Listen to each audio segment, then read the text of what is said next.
The Battle of Al-Hillah was an armed military confrontation between military elements of the Coalition Provisional Authority and Iraq during the 2003 invasion of Iraq. Prior to the Iraq War, the ancient city of Al-Hillah was home to numerous bases for the Iraqi Medina Division of the Iraqi Republican Guard. As a main objective of the invasion of Iraq was to disable the Republican Guard, this made Al-Hillah an important target for coalition forces, as well as the fact that Al-Hillah lay in the path of the planned coalition advance on Najaf. Fighting in Al-Hillah began on March 31, 2003, when two companies of the U.S. 2nd Brigade Combat Team crossed into southern Al-Hillah from Al-Kifl, at approximately 0600 AST. At 0630, an American A-64 came under fire from Iraqi soldiers entrenched in bunkers, and by 0640 American soldiers were engaged in combat with Iraqi infantry. What followed was intensely fierce urban combat as coalition forces advanced into Al-Hillah, under fire from Republican Guard soldiers and Iraqi infantry.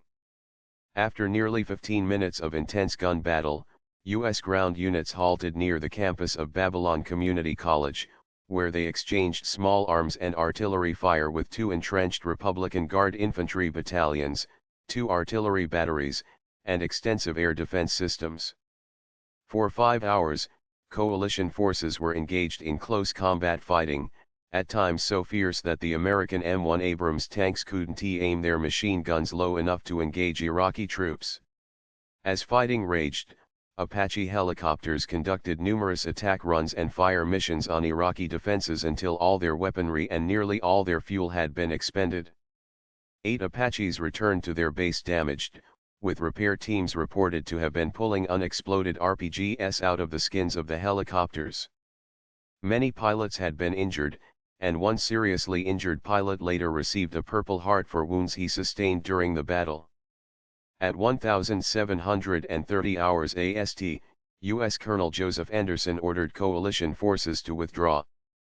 One U.S. soldier had been killed in the battle, but the fighting had cost the Iraqis hundreds of soldiers, one Republican Guard infantry battalion, one armored company, two field artillery batteries, and one anti-aircraft battery. Following the withdrawal, coalition aircraft launched an assault on the remaining defenses in Al-Hillah. Numerous cluster bombs were dropped, causing military and civilian casualties. Following the bombing, coalition forces advanced into Al-Hillah and captured the city by the end of April 1, encountering sparse resistance.